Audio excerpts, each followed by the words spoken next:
you guys? I am back with another video. Your girl is back. Yes, hunties. Now though. So y'all, of course, I just recently posted a video that I just moved into my new apartment. But I've been here for a month now. It's about to be 2 months now. But y'all, this video is gonna be a story time of my labor delivery. I have a baby girl. She's 8 months old. Somebody text me now. But yeah, she's 8 months old. But this video is gonna be about y'all. I don't understand why I could my not labor talk. and delivery. Like I literally could not talk. I don't know why, but I'm gonna get it together. And all that type of stuff. Y'all, yeah, my TV is actually playing right now. So from the beginning, y'all. So this is the beginning of the story. This is what I remember. I remember me having doctor's appointments. So I used to go to my regular OBGYN, and then I used to go to my high risk doctor. Mind you, my daughter had me high risk. I had a high risk pregnancy. So one appointment I was going to see my regular OGBYN, whatever the name of it is, and then I had my high risk doctor I go to. So it was like every time I left from my regular doctor to check on her and make sure everything was okay, then I have to go to my high risk doctor another day. So the day, I think it was March the 21st. No. I'm just gonna go back. So when I used to go to my high risk doctors, my blood pressure was always high.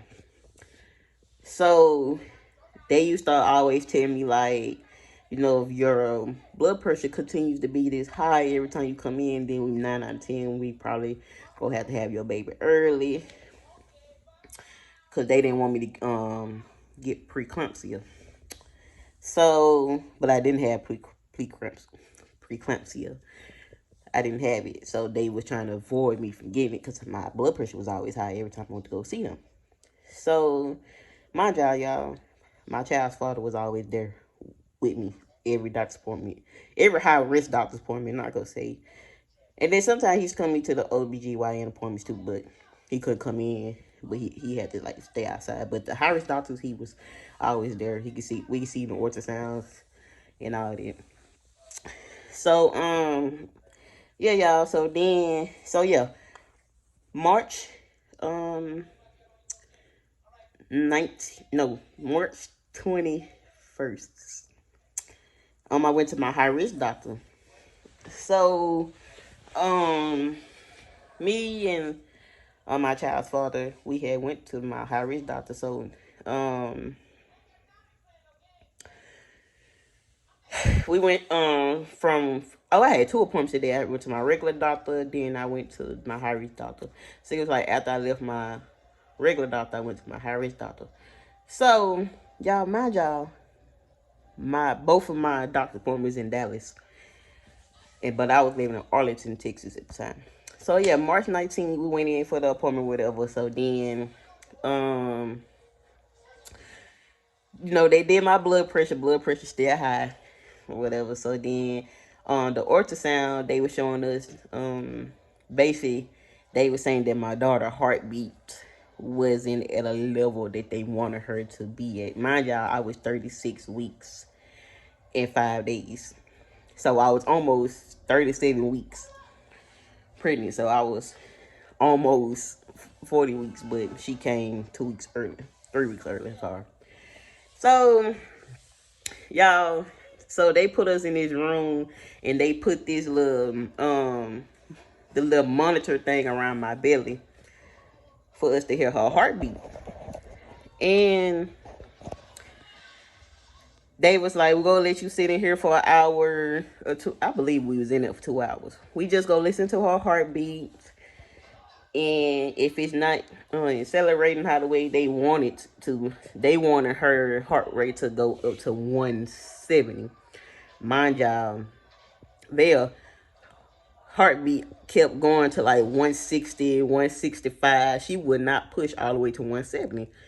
So I guess when that hour came, that 2 hour came, the woman came back in and said, well, it looks like you probably you having your baby probably in the morning or the next day.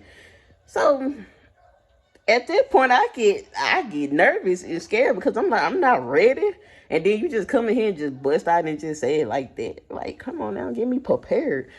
But the good thing was, y'all, we was prepared because we put our bags in the car. And so we had to go to the hospital that I was getting birth at. So when we got to the place where I was getting birth at, you know, they had put me in triage. So checking my blood pressure. Basically, we really trying to see whether I'm really gonna have my child that day, just to see. It was just really a test to see what they were really let us go home or they was gonna keep us. Y'all, the middle of us, sitting there, they doing my x-rays. Not my x-rays. I'm sorry. They doing my blood pressure or whatever. My blood pressure is just still high.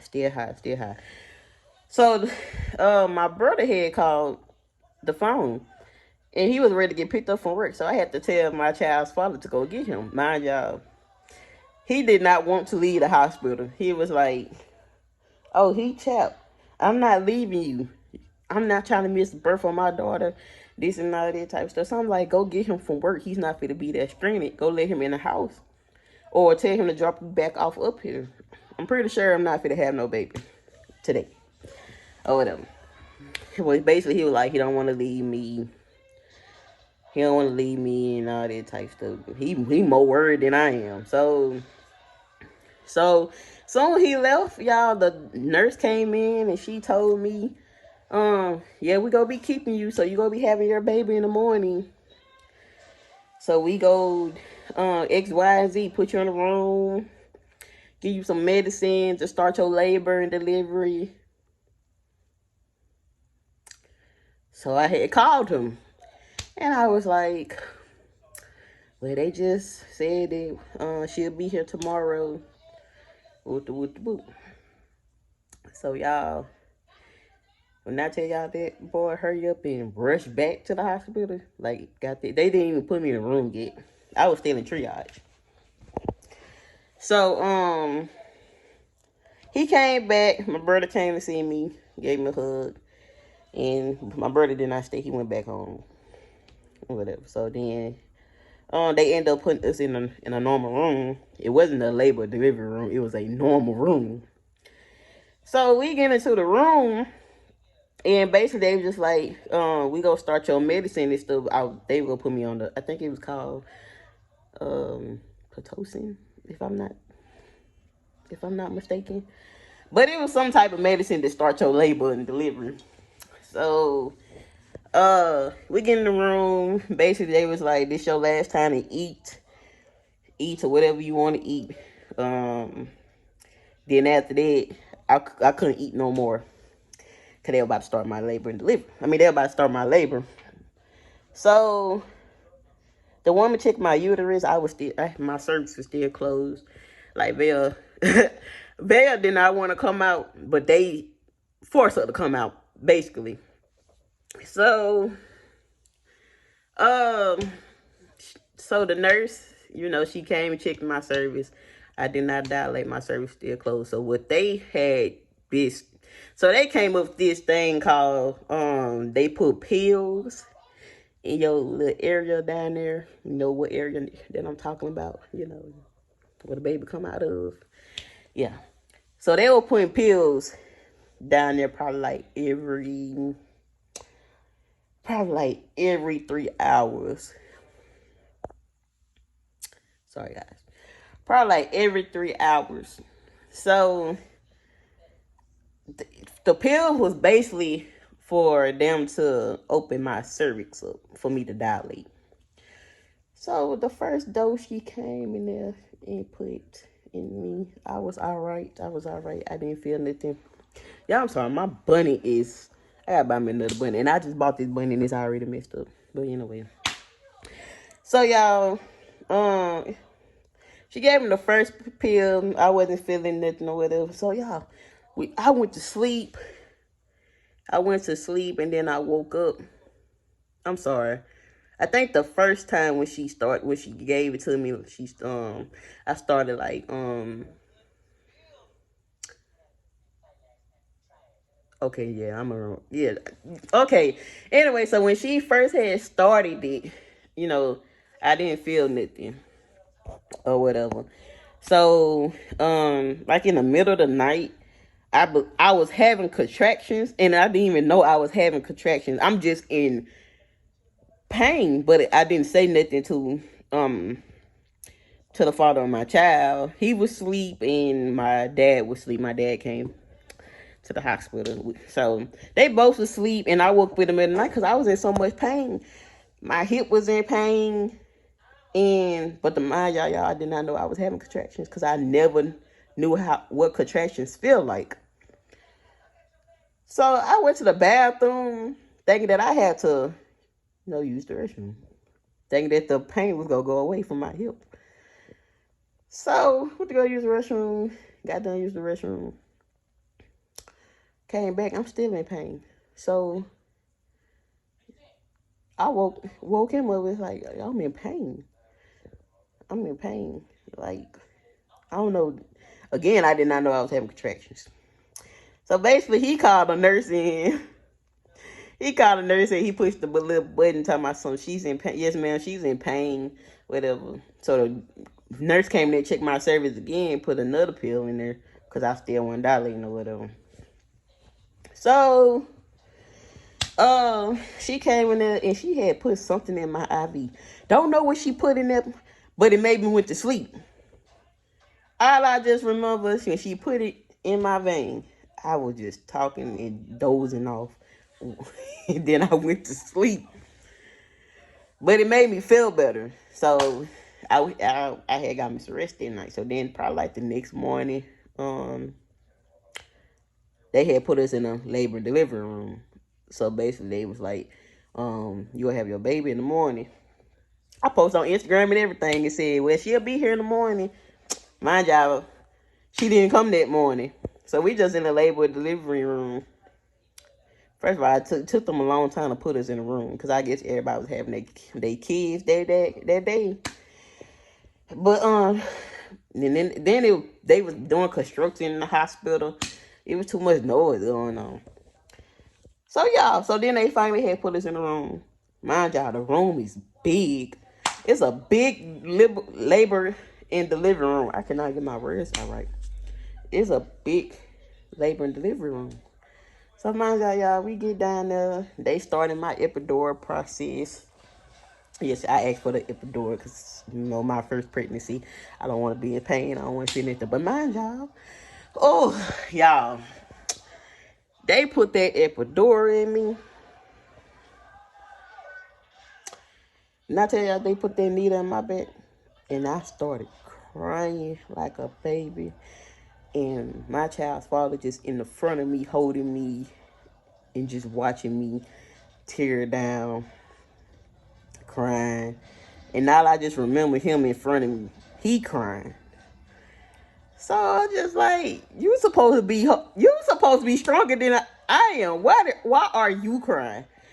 But he basically was like, because I was crying. So I made him emotional. Basically, he's sensitive, y'all. So, y'all, they put the epidural in me. It felt like the epidural was not working.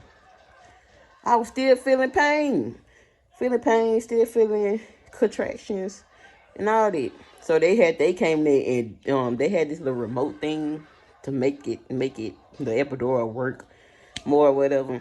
So mind y'all, I'm still in pain. So my child's father called the doctor and nurse back in, telling them, I'm still in pain. So they basically just saying like she shouldn't be in pain. So they was telling me to get up.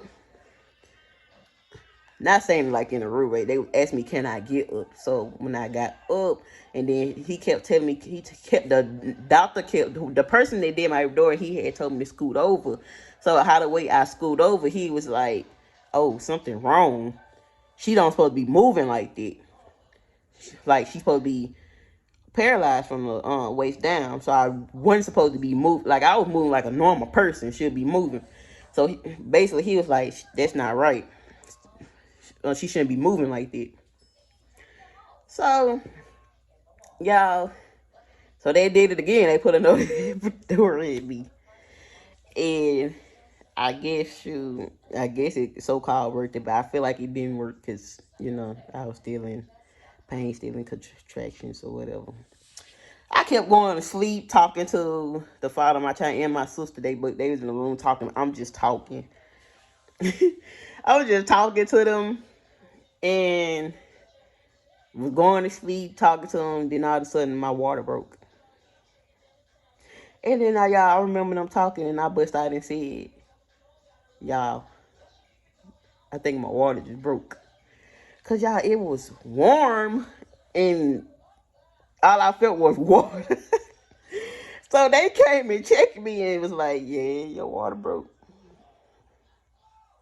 So the nurse, my nurse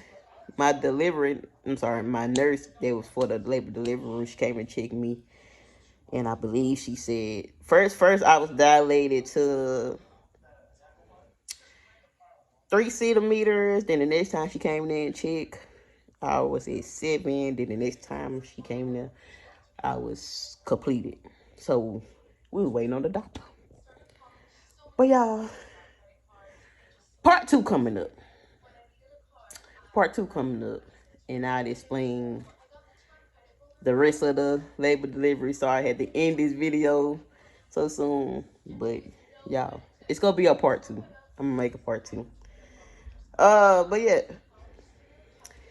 yeah, y'all, this is part 1 of my labor delivery story. So I'm just go cut it from right here. But it will be a part 2, and then I will tell y'all the rest of the story about how did my delivery went. It's so crazy, it's wild, y'all. But yeah, y'all, I will talk to you guys later. See you guys in part 2. Why I cannot talk. I will see you guys in the next video of part 2, labor and delivery. I see you guys later.